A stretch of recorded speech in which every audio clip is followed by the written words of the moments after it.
ನಿತ್ತ ಮಾತುಗಳು ಸುಳ್ಳಾಗಬಲ್ಲದೆ, ವಿಜಯದಾಸರ ಮಾತು, ನೀನಿತ್ತ ಮಾತುಗಳು ಸುಳ್ಳಾಗಬಲ್ಲದೆ ಅನಂತ ಜನುಮದಾಗೆ ಆನೊಬ್ಬನೆನೆದಿರು ಕೀರ್ತಿಸು, ಕೀರ್ತಿಸುವ ನರರೆಂದು ಜ್ಞಾನಿಗಳಿಗರಿವಾಗದೆ ಏನಯ್ಯ ನಿನ್ನಂಗ್ರಿ ಭಜಿಸದಿಪ್ಪ ಮಾನವರಿಗೆ ಕ್ಲೇಶ ಕುಣಿಯೇ ಆನಂದ ನಂದನೆ ತೃಣವ ಬಿಡಿದು ರತುನವ ಮಾಡಿ ತೋರಿಸುವ ಸ್ವಾಮಿ.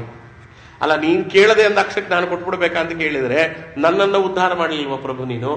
ನೀನು ಬಂದ ತಾನೇ ನನ್ನ ಕನಸಲ್ಲಿ ಹೇಳಿದ್ದು ಅವನಿಗೆ ಕೊಡು ಅಂತ. ನೀನಂದ ಮಾತು ಸುಳ್ಳಾಗಬಲ್ಲದೆ ಅನಂತ ಜನುಮದಾಗೆ, ಯಾವ ಜನ್ಮದಲ್ಲೂ ನೀನಂದ ಮಾತು ಸುಳ್ಳಾಗುವುದಿಲ್ಲ. ಆದ್ದರಿಂದ ನೋಡು, ಕೀರ್ತಿಸುವ ನರನೆಂದು, ಅಲ್ಲ ನನ್ನನ್ನು ಯಾವಾಗಲೂ ಹೊಗಳ್ತಾ ಇರ್ತಾನಪ್ಪ ಅಂತ ಅನ್ಕೋಬೇಡ. ಜ್ಞಾನಿಗಳಿಗರಿವಾಗದೆ, ಹರಿದಾಸರು ಕೀರ್ತನೆ ಮಾಡಿದ್ರೆ ಅವನು ಎಂಥವ ಅಂತ ಜ್ಞಾನಿಗಳಿಗೆ ಗೊತ್ತಾಗ್ತದೆ, ಬೇರೆಯವ್ರಿಗೇನು ಗೊತ್ತಾಗ್ತದೆ? ಜ್ಞಾನಿಗಳಿಗರಿವಾಗದೆ ಏನಯ್ಯ ನಿನ್ನಂಗ್ರಿ ಭಜಿಸದಿಪ್ಪ ಮಾನವನ ಕ್ಲೇಶ ಕುಣಿಯೇ. ನಿನ್ನ ಅಂಗಡಿಯನ್ನು ಯಾರು ಭಜಿಸೋದಿಲ್ಲ, ಅವರಿಗೆ ಕ್ಲೇಶ ಅಂದರೆ ಅವರ ಕಷ್ಟಗಳು ಅನ್ನುವುದು ನೇಣಾಗ್ತದೆ ಕುಣಿಕೆಯಾಗಿ. ಅದರಿಂದ ಆನಂದ ನಂದನೆ ತೃಣವ ಪಿಡಿದು ರತುನವ ಮಾಡಿ ತೋರಿಸುವ ಸ್ವಾಮಿ. ಯಾರು ನಿನ್ನನ್ನು ಪೂಜೆ ಮಾಡ್ತಾರೆ ಅವ್ರ ಕೈಯಲ್ಲಿ ಒಂದು ಹುಲ್ಕಡ್ಡಿ ಸಿಕ್ಕಿದ್ರೆ ಅದು ರತ್ನ ಆಗಿಬಿಡ್ತದೆ. ಅದು ನಿನ್ನ ಮಹಿಮೆ ಅಂತ ಅವರು ಹೇಳ್ತಾರೆ. ನಿನ್ನಧೀನ ಕರ್ಮ ಸ್ವಭಾವ ಮೊದಲಾಗಿ ಅನ್ಯತಾ ಎಲ್ಲಿ ಕಾಡೆ ಮನ್ನಿಪುದು ಮುದದಿಂದ ಮೋದದಲ್ಲಿ ಎನ್ನ ಭಿನ್ನಪವನ್ನು ಬರಿದೆನಿಸದೆ ಅನ್ಯರೊಳಗಿದ್ದು ಅನ್ಯರದರೊಳಗಿಲ್ಲ ಎನ್ನ ಪೊಂದುವನು ನಿನ್ನ ದಾಸರ ದಾಸನು ಉನ್ನತ ಗುಣವಿತ್ತು ಉರುಕಾಲ ಒಲಿದು ಪ್ರಸನ್ನ ಗೋಪಾಲರನ್ನ ಎನ್ನ ಅಂತಾರೆ. ನರರಿಗೆ ಸಾಧನ ಸತ್ಕೀರ್ತನೆಯನೆಂದು ಪರಮೆಷ್ಟಿ ವರೆದನೆದಿಕೋ. ನೋಡಿ, ನರರಿಗೆ ಸಾಧನ ಸತ್ಕೀರ್ತನೆಯೆಂದು, ನರರಿಗೆ ಅಂದ್ರೆ ಮನುಷ್ಯರಿಗೆ ಸಾಧನೆ ಯಾವುದು ಅಂದ್ರೆ ಸತ್ಕೀರ್ತನೆ. ಕಲಿಯುಗದಲ್ಲಿ ಮೊದಲ ಸಾಧನೆ ಯಾವುದು? ಸತ್ಕೀರ್ತನೆ ಎಂದು ಪರಮೆಷ್ಟಿ ವರೆದನು ಇದಕ್ಕೋ. ಯಾರೋ ಹೇಳಿದ್ದಲ್ಲ, ಬ್ರಹ್ಮದೇವರು ಹೇಳಿದ್ದಾರಪ್ಪ. ಕಲಿಯುಗದಲ್ಲಿ ಕೀರ್ತನೆಗೆ ಇರುವಷ್ಟು ಮಹತ್ವ ಬೇರೆದಕ್ಕಿಲ್ಲ ಅಂತ ಅವರು ಹೇಳಿದ್ದಾರೆ. ಪರಿಪರಿಯಿಂದ ಕರ್ಮಗಳ ಮಾಡಿದರೆ ದುರಿತ ಬೊಮ್ಮಗಾವುದೋ ಪಿರಿವಾಗಿ ಬೇಡಿದನು ವಿಜಯ ವಿಠಲ ನಿನ್ನ ಶರಣರೊಳಗಿಡು ಕಾಪಾಡು ಸ್ಥಿರವಾಗಿ ಅಂಕಿತವ ಪ್ರೇರಿಸಿ ಕೊಡಿಸಿದ್ದು ಧರೆಯೊಳಗೆ ಪರಿಪೂರ್ಣವಾಗಿ ಇರಲಿ ಸ್ವಾಮಿ ಮೋಹನ್ನ ವಿಠಲ ಪರಮ ಕರುಣಾಳು ಜಲನಿಧೆ ಮಹದಾದಿದೇವ ವಂದ್ಯ ಅಂತ ರಚನೆ ಮಾಡಿ ಅವರನ್ನ ಮೋಹನದಾಸರು ಅಂತ ಅವರಿಗೆ ಅಂಕಿತ ಕೊಡ್ತಾರೆ. ಅಲ್ಲಿಂದ ಅವರು ಮೋಹನದಾಸರು ಅಂತಲೇ ಪ್ರಖ್ಯಾತರಾಗಿ ಬಿಡುತ್ತಾರೆ. ಇದಾಗಿ ಸ್ವಲ್ಪ ಕಾಲದಲ್ಲಿ ಅವರ ವಿಜಯದಾಸರ ಮಗ ಮರಣ ಹೊಂದಿ ಬಿಡುತ್ತಾನೆ. ವಿಜಯದಾಸರ ಕಥೆ ನೋಡುವಾಗ ಅವೆಲ್ಲ ಸ್ವಲ್ಪ ವಿಸ್ತಾರವಾಗಿ ನೋಡೋಣ. ಇಲ್ಲಿ ವಿಜಯದಾಸರ ಮಗ ಮರಣ ಹೊಂದಿ ಬಿಡ್ತಾನೆ. ವಿಜಯದಾಸರಿಗೆ ಏನಾಗೋದಿಲ್ಲ, ಅವ್ರಿಗೆ ಗೊತ್ತಿರ್ತದೆ ಮಗ ಹೋಗ್ತಾನೆ ಅಂತ. ಆದರೆ ವಂಶ ಮುಂದುವರಿಬೇಕು ಅನ್ನುವ ಕಾರಣಕ್ಕೆ ತಮ್ಮ ಆಯುಸ್ಸಿನ 2 ವರ್ಷ ಕೊಟ್ಟಿರ್ತಾರೆ. ಅಷ್ಟರೊಳಗೆ ಮದುವೆ ಮಾಡಿ ಅವ್ರಿಗೆ ಮಗುವಾಗಿರ್ತದೆ, ಮತ್ತೆ ಹೋಗಿಬಿಡ್ತಾನೆ. ಅದಾದ ಮೇಲೆ ಅವ್ರು ತಡ್ಕೊಳ್ತಾರೆ, ಅರಳಮ್ಮ ತಡ್ಕೊಳ್ಳೋದಿಲ್ಲ. ಹೆಚ್ಚಾಗಿ ತಾಯಿಗೆ ಮಗ ಹೋದ ಅಂದ್ರೆ ಅದರ ದುಃಖ ಬೇರೆ. ಅದರಿಂದ ನಾವು ತೀರ್ಥಯಾತ್ರೆಗೆ ಹೋಗಿ ಬರೋಣ ಅಂತ ತೀರ್ಥಯಾತ್ರೆಗೆ ಹೋಗ್ತಾರೆ. ಆಗ ಸೀತಮ್ಮನನ್ನ ಕರೀತಾರೆ. ನಾವು ತೀರ್ಥಯಾತ್ರೆಗೆ ಹೋಗ್ತಾ ಇದ್ದೀವಮ್ಮ, ಒಂದು ದೊಡ್ಡ ಅವಘಡ ಆಗೋದ್ರಲ್ಲಿದೆ, ನಿನ್ನ ಗಂಡನಿಗೊಂದು ಅಪಮೃತ್ಯು ಬರ್ತದೆ. ಅಪಮೃತ್ಯು ಬಂದಾಗ ಎಲ್ಲರೂ ಹೇಳ್ತಾರೆ ಇವನನ್ನೆತ್ತು ಹೊರಗಾಕಿ ಬಿಡು, ಸಂಸ್ಕಾರ ಮಾಡಿಬಿಡು ಅಂತ. ಸಂಸ್ಕಾರ ಮಾತ್ರ ಮಾಡಬೇಡ, ಕಾಪಾಡಿಕೋ, ನಮ್ಮನ್ನ ಜ್ಞಾಪಿಸಿಕೋ, ಎಲ್ಲ ಒಳ್ಳೇದಾಗ್ತದೆ ಅಂತ ಹೇಳಿ ಹೊರಟು ಬಿಟ್ರಂತೆ. ಸ್ವಲ್ಪ ದಿನ ಆಗುವುದರೊಳಗೆ ಇದ್ದಕ್ಕಿದ್ದಂತೆ ಮೋಹನದಾಸರು ಅಲ್ಲೇ ಕೂತಿದ್ದಾರೆ ತಮ್ಮ ಮನೆ ಹತ್ರ, ಆನೆಗೊಂದಿ ಹತ್ರ. ಇದ್ದಕ್ಕಿದ್ದ ಹಾಗೆ ಕೆಳಗೆ ಉರುಳಿ ಬಿಟ್ರು. ಬಂದೆಲ್ಲ ವೈದ್ಯರು ನೋಡಿದ್ರು, ಸತ್ರು ದಾಸರು ಅಂತ ನಿರ್ಧಾರ ಮಾಡಿಬಿಟ್ರು. ಆಯ್ತು, ಇನ್ನು ಮುಂದಿನ ಕಾರ್ಯ ಮಾಡೋದು ಅಂತ. ಆದ್ರೆ ಅವಳು ಮಾತ್ರ, ಸೀತಮ್ಮ ಮಾತ್ರ ಅದಕ್ಕೆ ಅವಕಾಶ ಕೊಡ್ಲಿಲ್ಲ. ಇಲ್ಲ, ನಾನು ಕೊಡೋದಿಲ್ಲ, ನಮ್ಮ ವಿಜಯದಾಸರು ಹೇಳಿದ್ದಾರೆ ಸತ್ತಿಲ್ಲ ಅಂತ. ಅವ್ರು ಎಷ್ಟೋ ಮಾಡಿದ್ರು, ಇಲ್ಲ ವಿಜಯದಾಸರು ಹೇಳಿದ್ದಾರೆ ಸತ್ತಿಲ್ಲ, ನಾವು ಬಿಡೋದಿಲ್ಲ ಅಂತ ಬಹಳ 2-3 ದಿನಗಳ ಕಾಲ ಹಠ ಹಿಡಿದು ಕೂತ್ಲಂತೆ. ಅದಾದ ಮೇಲೆ ಹೇಳ್ತಾರಮ್ಮ, ಇವತ್ತು ಕೊಡ್ಲಿಲ್ಲ ಅಂದ್ರೆ ನಾವು ಬಲವಂತವಾಗಿ ಎತ್ಕೊಂಡು ಹೋಗ್ಬೇಕಾಗ್ತದೆ. ಯಾಕೆಂದ್ರೆ ಒಂದು ಹೆಣ ಇದ್ರೆ ಊಟ ಮಾಡುವಂತಿಲ್ಲ. ಆ ಹೆಣ ಆ ಬೀದಿಯಲ್ಲಿದ್ರೆ ಆ ಊರೇ ಊಟ ಮಾಡಿರಲಿಲ್ಲ, 3 ದಿನ ಉಪವಾಸ ಇತ್ತು ಊರು. ಆದ್ರಿಂದ ಆಗೋದಿಲ್ಲ ಅಂತ ಹೇಳಿರ್ಲಿಕ್ಕೆ ಅವ್ರು ಹೇಳ್ತಾ ಇದ್ದಾರೆ, ಇನ್ನು ಎತ್ಕೊಂಡು ಹೋಗಿ ಬಿಡ್ತೇವೆ ಅಂತ. ಇದ್ದಕ್ಕಿದ್ದಂತೆ ಮೋಹನದಾಸರು ಕಣ್ಣುಜ್ಜಿಕೊಂಡು ನಿದ್ದೆ ಇಲ್ಲಿದ್ದವ ಎದ್ದಂತೆ ಎದ್ದು ಕೂತರಂತೆ.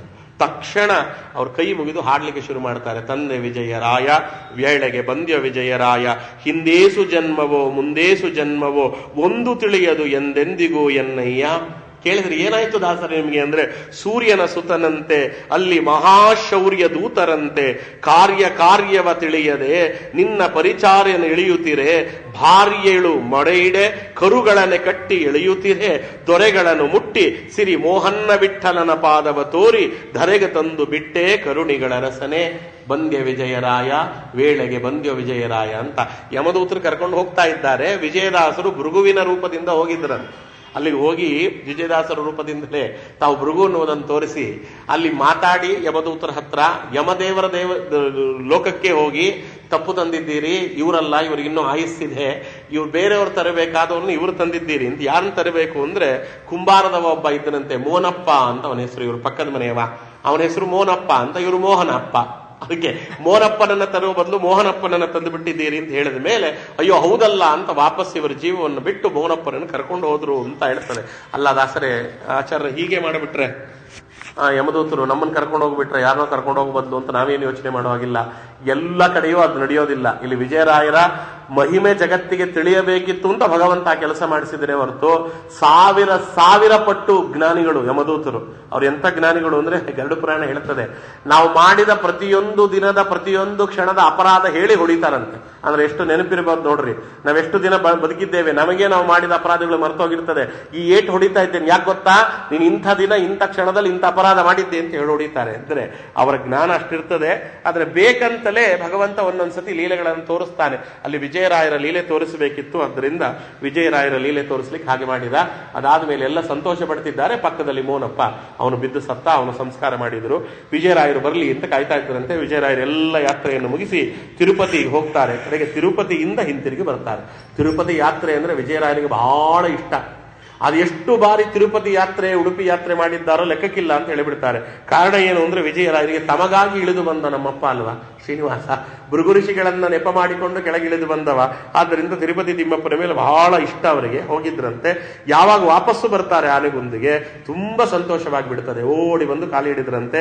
ಪರಮಹರ್ಷವದಾಯಿತು ವಿಜಯರಾಯ ಗುರುಗಳಂಗ್ರಿಯನೆ ಕಂಡು ಪರಿಪರಿ ಜನುಮದ ಥರಥರ ಅಘಗಳು ತಿರುಗಿ ನೋಡದಲೇ ತೆರಳಿಪೋದವು ಎಂದು. ಏನು ಅದ್ಭುತವಾದ ಕೀರ್ತನೆ. ಪರಮಹರ್ಷವಾಯಿತು ವಿಜಯರಾಯರ ಕಂಡು ಅಂತ ಹೇಗಿದ್ದೆ ನಾನು ಅಂತ ಹೇಳ್ಕೊಳ್ತಾರೆ. 3 ನುಡಿಯಲ್ಲಿ ಹೇಳ್ತಾರೆ. ಕಾನನದೊಳು ತಿರುಗಿ ತನ್ನ ಮಾತೆಯನ್ನು ಕಾಣದೆ ಚಿಂತಿಸಿ ಧೇನಿಸಿ ಅರಸಲಾಕ್ಷಣಗೊಳಗವಳ ವತ್ಸತಾ ತಾನು ಕೂಗಲು ಕಾಮಧೇನು ಒದಗಿದಂತೆ ಅಂತ. ಮಗು ಕಾಡಲ್ಲಿ ತಪ್ಪಿಸ್ಕೊಂಡ್ಬಿಟ್ಟು ತಾಯಿಯಲ್ಲಿ ಅಂತ ಗೊತ್ತಾಗದೆ ಹುಡುಕ್ತಾ ಇರುವಾಗ ತಾಯಿಯಲ್ಲಿ ಬಂದು ಮಗನೇ ಇಲ್ಲಿದ್ದೇನೆ ಬಾ ಅಂತ ಕರೆದು ಬಿಟ್ರೆ ಮಗುಗೆ ಏನ್ ಸಂತೋಷವಾಗ್ತದಲ್ಲ, ಆ ಸಂತೋಷ ನನಗಾಗಿದೆ ಅಂತ. ಅರಸಲಕ್ಷಣದೊಳಗವಳ ವತ್ಸ ತಾನು ಕೂಗಲು ಕಾಮಧೇನು ಒದಗಿದಂತೆ. ಕಾಮಧೇನುವೇ ಸಿಕ್ಕತ್ತಾಗಿ ಬಿಡ್ತದೆ ಹಾಗೆ ಅಂತ. ತರಣಿಯ ಕಿರಣದಿಂದ ತಪಿಸಿ ನೆರೆ ಬಾಯಿ ಬಿಡುತ್ತ ಬಪ್ಪರನ ಕರವ ಪಿಡಿದು ಸುರ ತರುವಿ ನಡೆಯಲ್ಲಿ ಕುಳ್ಳಿರಿಸಿ ಕುಡಿಯ ದಿವ್ಯ ಸರಸಿಯನಿತ್ತಂತೆ. ಬಿಸಿಲಲ್ಲಿ ಬಹಳ ನೊಂದು ಬಿಟ್ಟು ಇನ್ನೇನು ಸತ್ತೇ ಹೋಗ್ತೀನಿ ನೀರು ಸಿಗದೆ ಇದ್ರೆ ಅನ್ನುವ ಸ್ಥಿತಿಯಲ್ಲಿದ್ದವನಿಗೆ ನೆಟ್ಟಕ್ಕೆ ಕರ್ಕೊಂಡೋಗಿ ಕಾಮಧೇನುವಿನ ಹತ್ರ ಕೂಡಿಸಿಬಿಟ್ಟು ಕಾಮಧೇನು ಕೆಚ್ಚಲಿಂದ ಬರುವಂತ ಅಮೃತದಂತ ಹಾಲನ್ನ ಕುಡಿಸಿಬಿಟ್ರೆ ಅವನಿಗೇನು ಸಂತೋಷವಾಗ್ತದಲ್ಲ, ಆ ಸಂತೋಷ ನನಗಾಯಿತು ಅಂತ. ಧನವ ಪೋಗಾಡಿಕೊಂಡು ನರನು ಬಲ ಮನ ಕ್ಲೇಶದಿಂದಿರಲು ಘನಮಹಿಮನೇ ನಮ್ಮ ಮೋಹನ ವಿಠಲ ಅವನ ಕೈಯೊಳಗೆ ಚಿಂತಾಮಣಿಯನಿತ್ತಂತೆ. ಏನದ್ಭುತ ನೋಡಿ, ಕೈಯಲ್ಲಿದ್ದ ಹಣ ಎಲ್ಲ ಕಳ್ಕೊಂಡ್ಬಿಟ್ಟು ಇನ್ನು ನಾನು ಬದುಕಲಿಕ್ಕೆ ಸಾಧ್ಯ ಇಲ್ಲ ಅನ್ನುವ ಸಂದರ್ಭದಲ್ಲಿ ಯಾರಾದ್ರೂ ಬಂದು ಅವನ ಕೈಗೆ ಚಿಂತಾಮಣಿ ಕೊಟ್ಟುಬಿಟ್ರೆ, ಇದೀನ್ ಏನ್ ಹೇಳಿದ್ರೆ ಕೊಡ್ತದಪ್ಪ, ತಗೋ ಚಿಂತಾಮಣಿ ಅಂತ ಕೊಟ್ಬಿಟ್ರೆ ಅವನ ಸ್ಥಿತಿ ಹೇಗಾಗ್ತದಲ್ಲ, ಆ ಸ್ಥಿತಿ ನನಗಾಯಿತು ವಿಜಯರಾಯರನ್ನ ಕಂಡು ಅಂತ ಹೇಳ್ತಾರೆ. ಇದಾದ ಮೇಲೆ ವಿಜಯರಾಯ ಜೊತೆಯಲ್ಲಿ ಚೀಕಲಪರ್ವಿಗೆ ಹೋಗ್ತಾರೆ. ಚೀಕಲಪರ್ವಿ ಅವರ ಹುಟ್ಟೂರು, ವಿಜಯರಾಯರ ಹುಟ್ಟೂರು. ಅಲ್ಲಿ ಶ್ರೀಪಾದರಾಜರಿಂದ ಪ್ರತಿಷ್ಠಾಪಿತವಾಗಿರುವ ಅಶ್ವತ್ಥ ನರಸಿಂಹದೇವರ ಸನ್ನಿಧಿ, ಅಲ್ಲಿ ಹೋಗ್ತಾರೆ. ಅಂತ್ಯಕಾಲ ವಿಜಯರಾಯರು ಅಲ್ಲೇ ಕಳೀತಾರೆ. ವಿಜಯರಾಯರಿಗೆ ಭಗವಂತ ನಿನ್ನ ಅಂತ್ಯಕಾಲವನ್ನು ಅಲ್ಲೇ ಕಡಿ ಅಂತ ಹೇಳಿರ್ತಾನೆ. ಅಲ್ಲಿಂದ ಮತ್ತೆ ಚಿಪ್ಪಗಿರಿಗೆ ಬರ್ತಾರೆ. ಚಿಪ್ಪಗಿರಿಗೆ ಬರ್ತಾರೆ. ಭಾಸ್ಕರ ಕ್ಷೇತ್ರ ಅಂತ ಅವೆರಡೂ ಕಡೆ ಓಡಾಡಿಕೊಂಡಿರ್ತಾರೆ. ಆ ಸಂದರ್ಭದಲ್ಲಿ ಭಾಸ್ಕರ ಕ್ಷೇತ್ರ, ಚಿಪ್ಪಗಿರಿಯಲ್ಲಿ ಒಂದು ಬಾವಿ, ಆ ಬಾವಿಯಲ್ಲಿ ವೇಣುಗೋಪಾಲ ಸ್ವಾಮಿಯನ್ನು ತೆಗಿತಾರೆ. ಅದು ಕುರುಬನ ಬಾವಿ, ಚಂದಪ್ಪ ಅಂತ. ಅವೆಲ್ಲ ಕತೆ ವಿಜಯದಾಸರ ಕಥೆಯನ್ನು ನೋಡುವಾಗ ನೋಡೋಣ. ಅಲ್ಲೊಂದು ಆ ಬಾವಿಯನ್ನ ವಿಜಯತೀರ್ಥ ಅಂತ ಮಾಡ್ತಾರೆ. ಆ ಬಾವಿ ಇವತ್ತಿಗೂ ಇದೆ, ಹೋಗಿದ್ದವ್ರು ನೋಡಿದ್ದೀರಿ ಚಿಪ್ಪಗಿರಿಯಲ್ಲಿ. ಅಲ್ಲಿ ಇರ್ತಾರೆ. ಕಡೆಗೆ ಚಿಪ್ಪಗಿರಿಯಲ್ಲೇ ನೆಲೆಸುವುದು ಅಂತ ಭಗವಂತನ ಆಜ್ಞೆಯಿಂದ ಅಲ್ಲೇ ನೆಲೆಸ್ತಾರೆ. ಅವರು ಕೂತಿಕೊಳ್ತಿದ್ರಂತೆ ಒಂದು ಸಣ್ಣ ಕಟ್ಟೆ, ಅರಳಿ ಮರದ ಕೆಳಗಿನ ಕಟ್ಟೆ. 1755ನೇ ಇಸ್ವಿ ಯುವನಾಮ ಸಂವತ್ಸರ ಕಾರ್ತೀಕ ಶುದ್ಧ ದಶಮಿ ಎಂದು 73 ವರ್ಷದ ವಿಜಯರಾಯರು ತಮ್ಮ ಅವತಾರ ಸಮಾಪ್ತಿ ಮಾಡಿಬಿಡ್ತಾರೆ. ಅಲ್ಲಿಗೆ ಸಮಾಪ್ತ ಮಾಡಿಬಿಟ್ರೆ ತೆರಳಿದರು ಹರಿಪುರಕ್ಕೆ ಗುರು ವಿಜಯ ವಿಠಲರಾಯ ಅಂತ ವಿಜಯರಾಯರು ತೆರಳಿಬಿಟ್ರು ಅಂತ ಮೋಹನದಾಸರು ಮಾಡ್ತಾರೆ. ಅವರು ಎಲ್ಲಿ ಕೂತು ಪಾಠ ಹೇಳ್ತಿದ್ರು ಆ ಕಟ್ಟೆಯನ್ನೇ ವಿಜಯರಾಯರ ಕಟ್ಟೆ ಅಂತ ಪೂಜಿಸುವಂತಹ ಪರಿಪಾಠವನ್ನ ತರ್ತಾರೆ ಮೋಹನದಾಸರು. ಮೋಹನದಾಸರಿಗೆ ಸ್ವಪ್ನ ಸೂಚನೆಯಾಗ್ತದೆ, ಕಟ್ಟೆ ಕಾಯ್ದರೆ ಹೊಟ್ಟೆ ಕಾಯುವೆ ಅಂತ. ನೀನು ಕಟ್ಟೆಯನ್ನು ನೋಡಿಕೊಂಡಿರು ಚೆನ್ನಾಗಿ, ನಿನ್ನ ಹೊಟ್ಟೆಯನ್ನು ನಾನು ಕಾಯ್ತೇನೆ ಅಂತ ವಿಜಯರಾಯರು ಹೇಳಿದ್ರಂತೆ.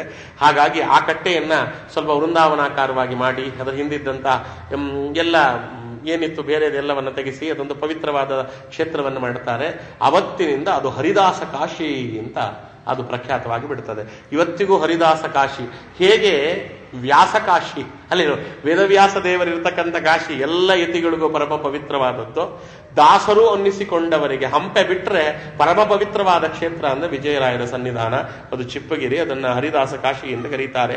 ಅಲ್ಲಿ ಅವರಿಗೆ 4 ಜನ ಮಕ್ಕಳಾಗ್ತಾರೆ. ಸುಮಾರು 60 ವರ್ಷ ಸೇವೆ ಮಾಡಿಕೊಂಡಿದ್ರಂತೆ, ಒಂದಲ್ಲ ಎರಡಲ್ಲ, 60 ವರ್ಷಗಳ ಕಾಲ ತಮ್ಮ ತುಂಬು ಜೀವನವನ್ನ ಕೇವಲ ವಿಜಯರಾಯರ ಸೇವೆಗೋಸ್ಕರವಾಗಿ ಚಿಪ್ಪಗಿರಿಯಲ್ಲಿ ಇಟ್ಟದ್ದು ಮೋಹನದಾಸರು. ಅವ್ರದ್ದು ಮೋಹನದಾಸರ ಕಟ್ಟೆಯೂ ಅಲ್ಲೇ ಇದೆ. ಇವತ್ತು ವಿಜೃಂಭಣೆಯಿಂದ ಅವರ ಆರಾಧನೆ ನಡೀತಾ ಇದೆ. ಅವರಿಗೆ 4 ಜನ ಗಂಡು ಮಕ್ಕಳಾಗ್ತಾರೆ.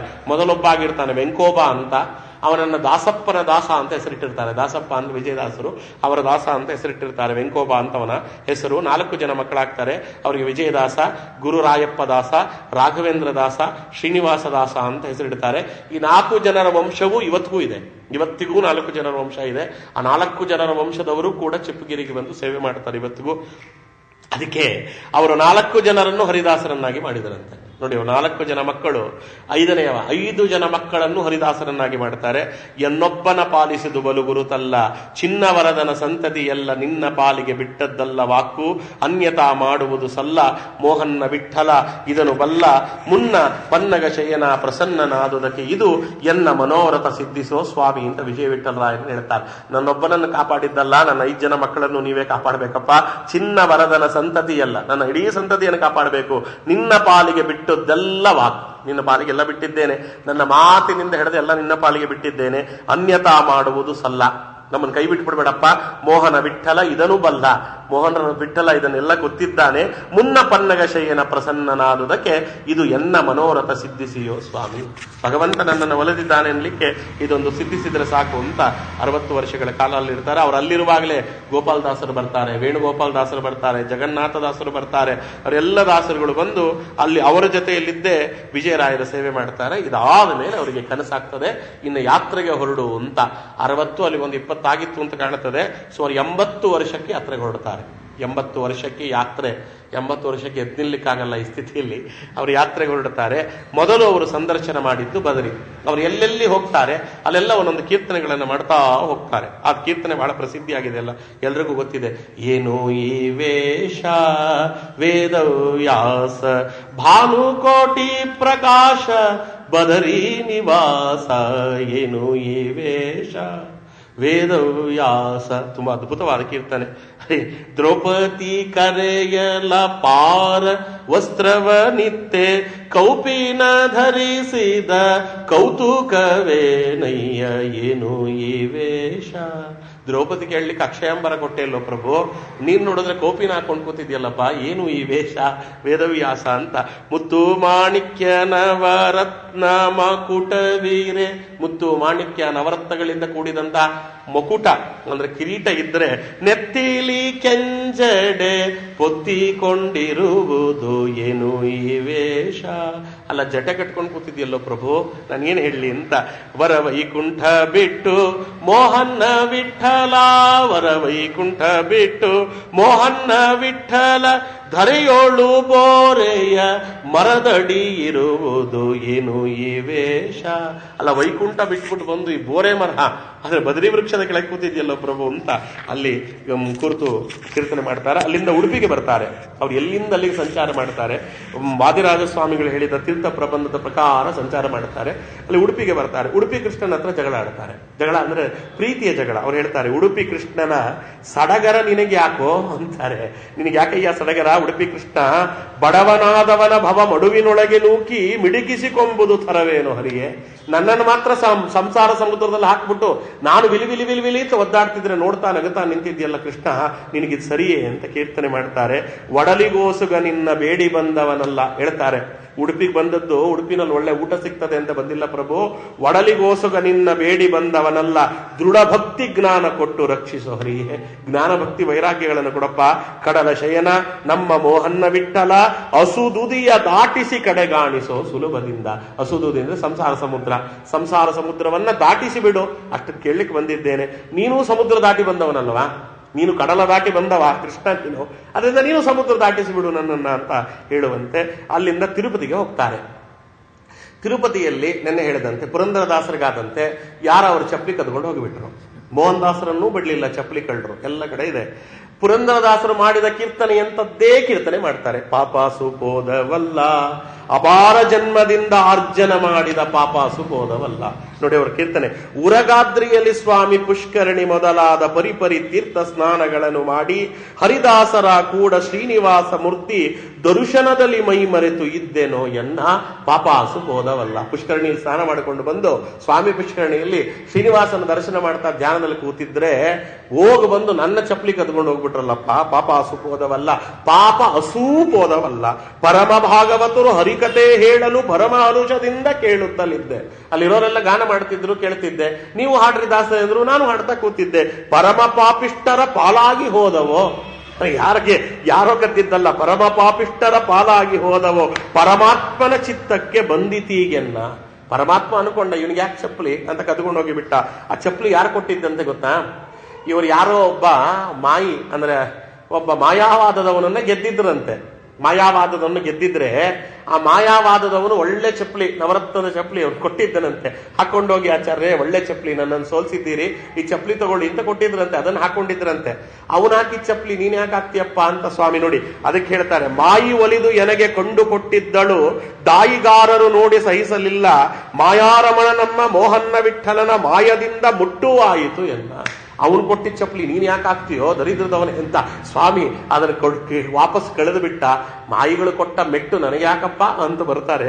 ಅಲ್ಲಿಂದ ಘಟಿಕಾಚಲಕ್ಕೆ ಬರ್ತಾರೆ.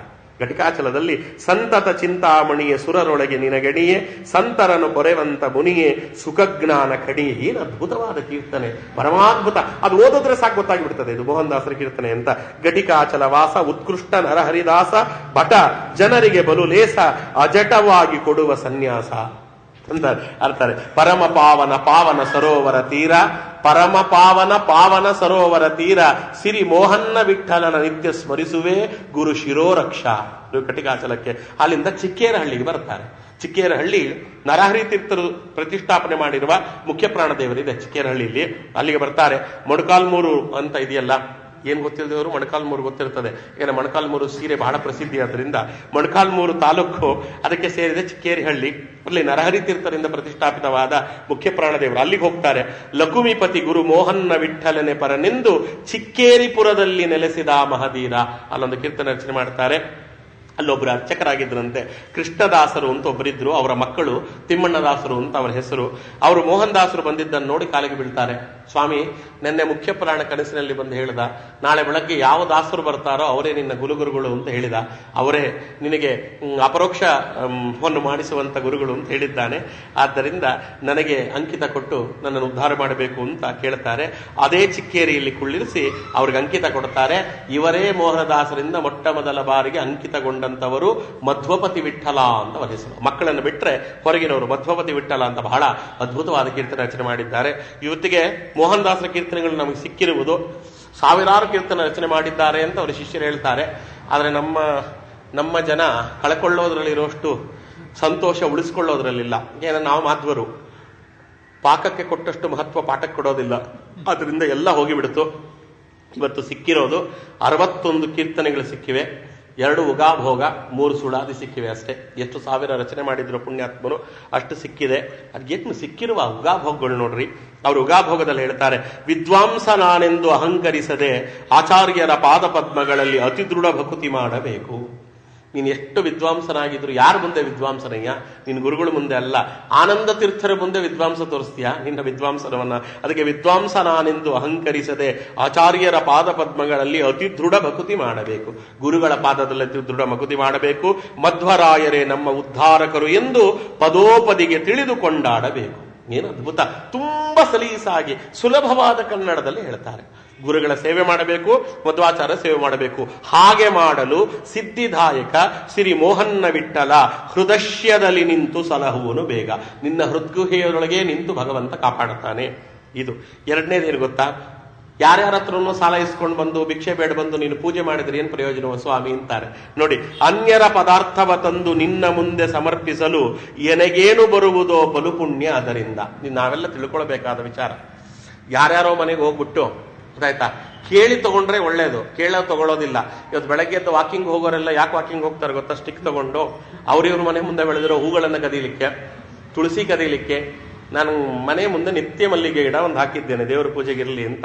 ಬಹಳ ಬೇಗ ಗಿಡ ಬಿಡ್ತದೆ ಅಂತ. ನೀವು ನಂಬ್ತಿರೋ ಇಲ್ವೋ, 3:30 ಹೇಳ್ತೇನೆ, ಅಷ್ಟರೊಳಗೆ ಒಂದೂ ಹೂವು ಬಿಡದಂತೆ ಕದ್ಕೊಂಡು ಹೋಗಿರ್ತಾರೆ. ದಿನಾಂಪ್ರತಿ ಇದೇ ಕತೆ. ಕೈ ಮುಗಿತೇನೆ, ಸ್ವಾಮಿ ನಿನಗೆ ಅರ್ಪಿಸಬೇಕು ಅಂತಿದ್ದೆ, ಯಾರೋ ನನಗೆ ಉಚಿತವಾಗಿ ಪುಣ್ಯ ಕೊಡಬೇಕು ಅಂತ ಕದ್ಕೊಂಡು ಹೋಗಿದ್ದಾರೆ. ಇವತ್ತಿಗೆ ಒಂದು ಹೂವು ಸಿಕ್ಕಿಲ್ಲ ನನಗೆ. ಇವತ್ತು ದಿನಾ ಕತೆ ಇದೆ. ದಿನಾ ಬೆಳಗ್ಗೆ ಬಂದು ನೋಡ್ತೇನೆ, ಒಂದು ಹೂವು ಬಿಟ್ಟಿರಲ್ಲ.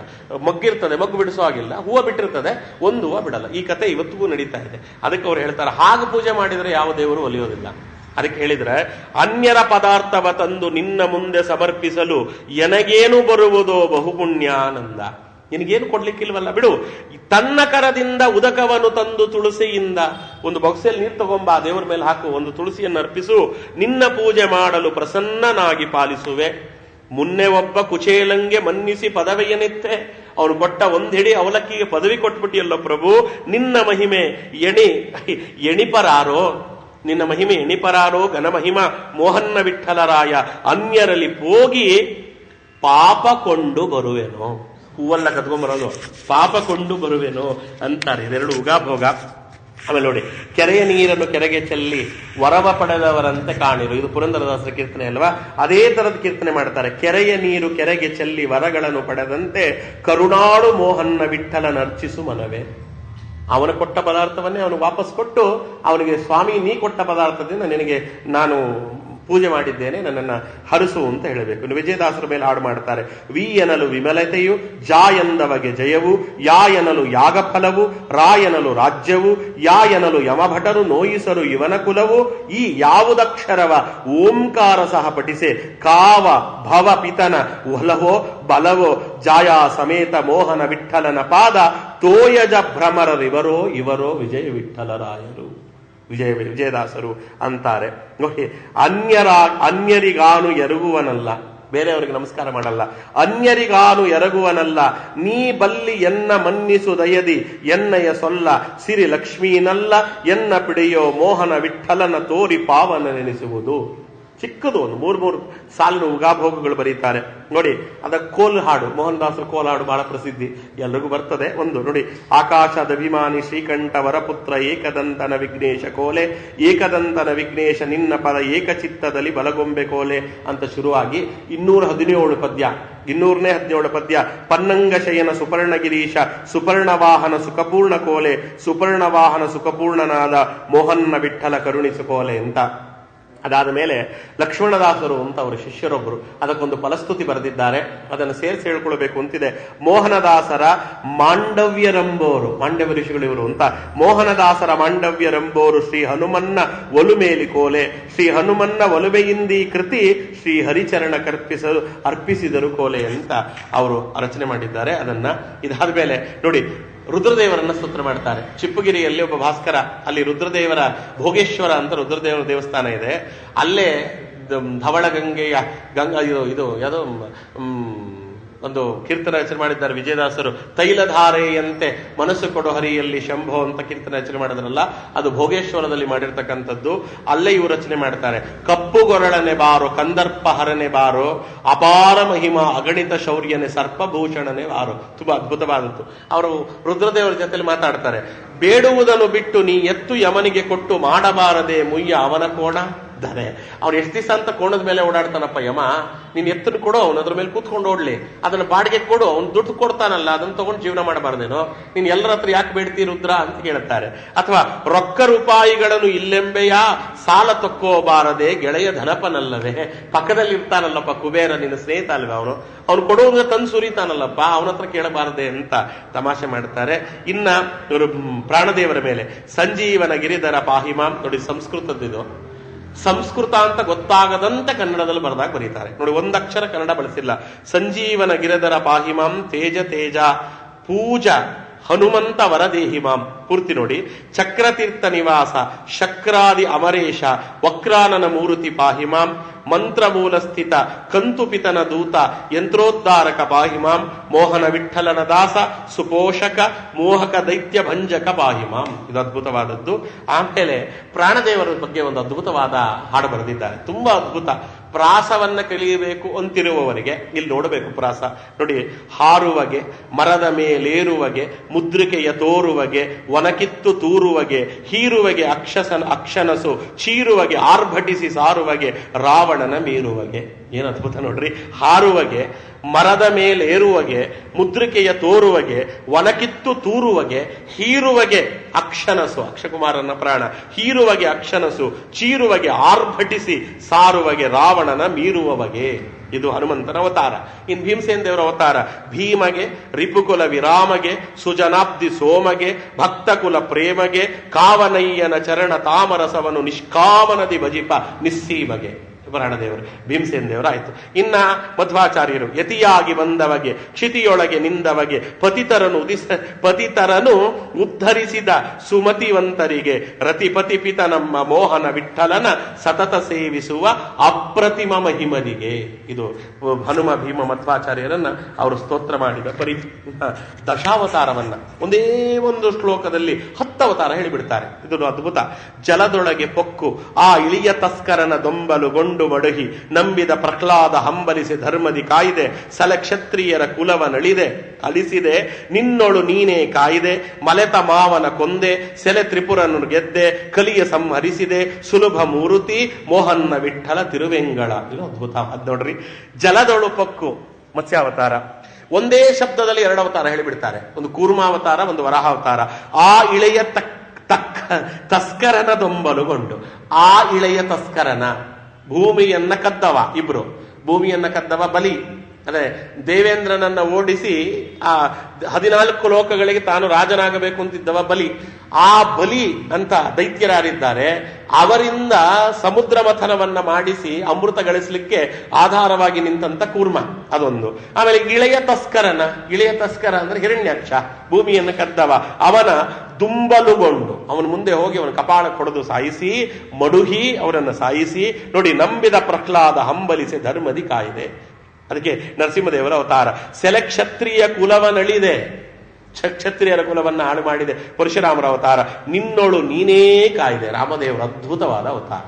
ರಾಮದೇವರನ್ನು ಯಾರು ಕಾಯ್ದದ್ದು? ರಾಮದೇವರೇ. ಆದ್ರೆ ರಾಮದೇವರಿಗೆ ಯಾವ ದುಃಖವೂ ಇಲ್ಲ. ಯಾವ ಕಪಿಗಳು ರಾಮದೇವರಿಗೆ ಬಂದು ಸಹಾಯ ಮಾಡಲಿಲ್ಲ. ರಾಮದೇವರಿಗೆ ಯಾವ ಸೈನ್ಯದ ಸಹಾಯವೂ ಬೇಕಿಲ್ಲ. ರಾಮದೇವರ ಹೆಂಡತಿಯಾದ ಸೀತಾ ಅಪಹಾರ ಆಗಲಿಲ್ಲ. ಅವೆಲ್ಲ ಹೇಳಲಿಕ್ಕೆ ನಿನ್ನೋಳು ನೀನೇ ಕಾಯ್ದೆ ಅಂತ ಹೇಳ್ತಾರೆ. ಮಲೆತ ಮಾವನ ಕೊಂದೆ, ತುಂಬಾ ಬೆರೆದಿದ್ದಂತ ಮಾವನನ್ನ ಕೊಂದೆ, ಕಂಸನನ್ನ. ಸೆಲೆ ತ್ರಿಪುರವನ್ನ ಗೆದ್ದೆ, ತ್ರಿಪುರಾಸುರನ ಹೆಂಡತಿಯರನ್ನ, ಅವರ ಪಾತಿವ್ರತ್ಯವನ್ನ ಹಾಳು ಮಾಡಿ ಅವರನ್ನ ಗೆದ್ದೆ. ಕಲಿಯ ಸಂಹರಿಸಿದೆ, ಕಲ್ಕಿಯಾಗಿ ಸುಲಭ ಮೂರ್ತಿ ಮೋಹನ್ನ ವಿಠಲ ತಿರುವೆಂಗಳ. ನೋಡಿ, ಆಮೇಲೆ ಇನ್ನೊಂದು ಅದ್ಭುತವಾದ ಮಾತನ್ನು ಹೇಳ್ತಾರೆ. ಅವರ ಯೋಗ್ಯತೆ ಹೇಗಿರ್ತದೆ, ಭಗವಂತ ಕಾಪಾಡ್ತಾನೆ ಅಂತ. ಕನ್ನಡಿಯೊಳು ರೂಪ ಹೊಳೆದಂತೆ ಹಂಚಿನೊಳು ಇನ್ನು ಕಾಣಬಲ್ಲದೆ ಅಂತಾರೆ. ಕನ್ನಡಿಯಲ್ಲಿ ನಮ್ಮ ಮುಖ ಕಾಣುತ್ತದೆ, ಹೆಂಚಿನಲ್ಲಿ ಕಾಣುವಂದ್ರೆ ಕಾಣುತ್ತದ? ಕಾಣಲ್ಲ. ಯೋಗ್ಯತೆ ಇರಬೇಕು ಅಂತ. ಕನ್ನಡಿಯೊಳು ರೂಪ ಹೊಳೆದಂತೆ ಹಂಚಿನೊಳು ಇನ್ನು ಕಾಣಬಲ್ಲದೆ, ಕಣ್ಣಿಲ್ಲದವಗೆ ಚಿನ್ನವ ತೋರಲು ಬಣ್ಣ ಹೇಳಲು ಬಲ್ಲನೆ. ಕಣ್ಣಿಲ್ಲ, ಅವನಿಗೆ ಚಿನ್ನ ತೋರ್ಬಿಟ್ಟಿದ್ದು ಯಾವ ಬಣ್ಣ ಹೇಳು ಅಂದ್ರೆ ಹೇಳ್ತಾನೇನೋ? ಇಲ್ಲ. ಅದಕ್ಕೆ ಹೇಳ್ತಾರೆ, ಹೆಣ್ಣಿನ ಮೇಲಿನ ವ್ಯಾಮೋಹ ಬಿಡದವ ಸನ್ಯಾಸಿಯಾಗುವನೇ. ಅವ್ರ ಮಾತು, ಹೆಣ್ಣಿನ ಮೇಲಿನ ವ್ಯಾಮೋಹ ಬಿಡದವ ಸನ್ಯಾಸಿಯಾಗುವನೇ, ಅನ್ಯ ದೈವಂಗಳ ಭಜಿಸುವ ನರಗೆ ಮೋಹನ ವಿಠಲ ಒಲಿಯುವನೇ ಅಂತಾರೆ. ಬೇರೆಯವರನ್ನು ಭಜಿಸುವವರಿಗೆ ಮೋಹನ ವಿಠಲ ಒಲಿತಾನೇ ಅಂತ. ನೋಡಿ, ನಾ ಮಾಡಿದ ಅಪರಾಧಗಳ ನೆನೆಸಿ ಬರುವುದಕ್ಕೆ. ನೋಡಿ, ಇದು ನಾವು ದಿನಂಪ್ರತಿ ಬೆಳ್ತೇವೆ. ಪಾಪೋಹಂ ಪಾಪಕರ್ಮಾಣಂ ಪಾಪಾತ್ಮ ಪಾಪ ಸಂಭವ.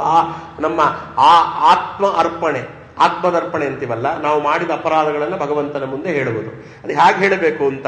ನಾ ಮಾಡಿದ ಅಪರಾಧಗಳನ್ನು ಎಣಿಸಿ ಬರುವುದಕ್ಕೆ ಭೂಮಂಡಲ ನೆರೆಸಾಲುವುದಿಲ್ಲವೋ. ನಾನು ಮಾಡಿದ ಅಪರಾಧ ಎಷ್ಟಿದೆ ಅಂದ್ರೆ ಭೂಮಿ ಸುತ್ತು ಬಂದು ಬಿಡ್ಬೋದು, ನನ್ನ ಅಪರಾಧ ಮುಗಿಯಲ್ಲ ಅಂತ. ಭೂಮಂಡಲ ನೆರೆಸಾಲದೋ, ಸೀಮೆಯೊಳಗುಳ್ಳ ದುರ್ಮತಿ ಎಲ್ಲ ಕೂಡಲು ಈ ಮತಿಗೆ ಅದು ಪೋಲದೋ. ಪ್ರಪಂಚದಲ್ಲಿರುವ ಎಲ್ಲ ಕೆಟ್ಟವರನ್ನ ಕರೆದು ಅವರೆಲ್ಲ ಕೆಟ್ಟತನವನ್ನ ತೆಗೆದು ಹಾಕಿದರು, ನನ್ನ ತಲೆಯಲ್ಲಿ ಎಷ್ಟು ದುಷ್ಟತನ ಇದೆಯಲ್ಲ ಅದಕ್ಕೆ ಸರಿ ಬರಲ್ಲ ಅಂತ. ಭೂಮಂಡದೊಳಗಿರುವ ಸೀಮೆಯೊಳಗಿಲ್ಲ ದುರ್ಮತಿ, ಸೀಮೆಯೊಳಗುಳ್ಳ ದುರ್ಮತಿ ಎಲ್ಲ ಕೂಡಲು ಈ ಮತಿಗೆ ಅದು ಪೋಲದೋ.